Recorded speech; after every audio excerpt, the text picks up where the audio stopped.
18 வாசிங்களேன். ஆதலால் இக்காலத்து பாடுகள், அதாவது இந்த நாட்கள்ல நாம் சந்திக்கிற பாடுகள் இனி நம்மிடத்தில் வெளிப்படும் மகிமைக்கு ஒப்பிடத்தக்கவைகள் அல்லவென்று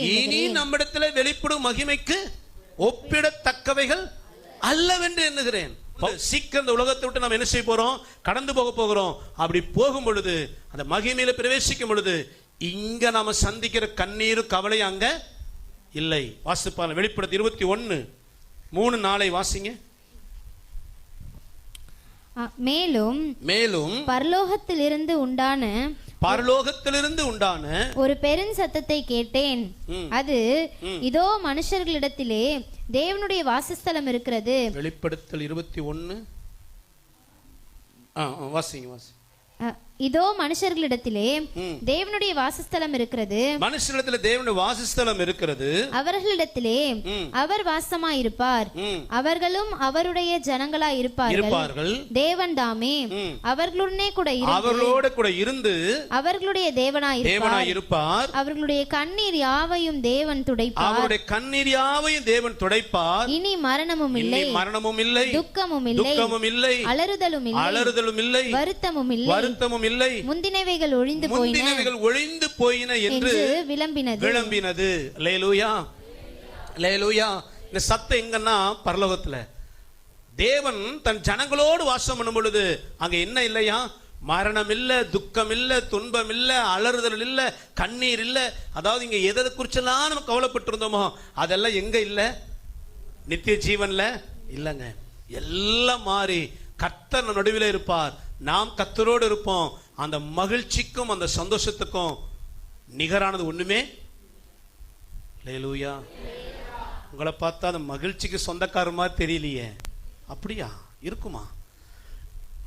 ஏன்னா நம்ம அழுதழுதே பழகி போன கேஸுங்க.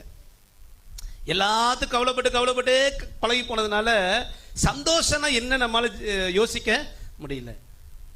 இந்த உலகத்துல நாம் இருக்கிற வரைக்கும் பாடுகள் உண்டுங்க. ஆனா எப்படி நம்ம தேற்றிக்கொள்ளணுமா? இந்த பாடுகளுக்கு முடிவில் ஒரு மகிமை உண்டு. இன்னைக்கு எனக்கு அநேகரை வேதனைப்படுத்தலாம், அநேகரை காயப்படுத்தலாம், பல விஷயங்களை நான் கண்ணீர் விடலாம். ஆனா இதெல்லாம் எங்க இல்ல? பரலோகத்தில் இல்ல. இதுக்குரிய பலனாய் கர்த்தர் மகிமை எனக்கு வைத்திருக்கிறார். அல்லேலூயா. அப்போ இந்த உலகத்துல நம்ம பாடுகள் வழியாக கடந்து போக வேண்டியது கட்டாயம். கிறிஸ்தவ வாழ்க்கையினாலே பிரச்சனை நிறைந்தது.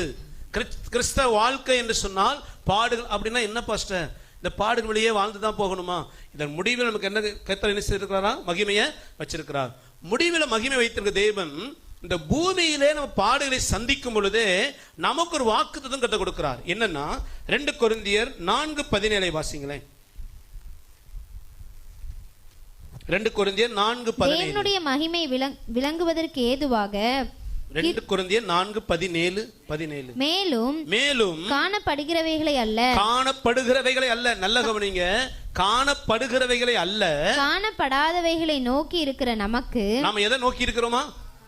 காணப்படுகிறவங்க எது? இந்த உலகம். இந்த உலகத்தை எல்லாத்தையும் நம்ம என்ன செய்யறோம்? பார்க்கிறோம். நாம காணப்படாத நோக்கி இருக்கிறோமா? காணப்படாதவைங்கிறது நித்தியம், பரலோகம், தேவ மகிமை. அது இன்னைக்கு நம்ம பார்க்கல. அப்போ நாம இந்த உலகத்தை தேடி ஓடுகிற கூட்டம் இல்ல. எதை தேடிட்டு இருக்கிறோம்? காணப்படாத நோக்கி இருக்கிற நமக்கு அதி சீக்கிரத்தில் நீங்கும் லேசான நம்முடைய உபத்திரவம் மிகவும் அதிகமான நித்திய கனமகிமையை உண்டாக்குகிறது. போதும். காணப்படாத நோக்கி இருக்கிற நமக்கு இந்த உபத்திரவம் எப்படி நீங்குமா? அதி சீக்கிரத்தில் நீங்கும். இந்த லேசான உபத்திரவம் நமக்கு எதை கொண்டு வருமா?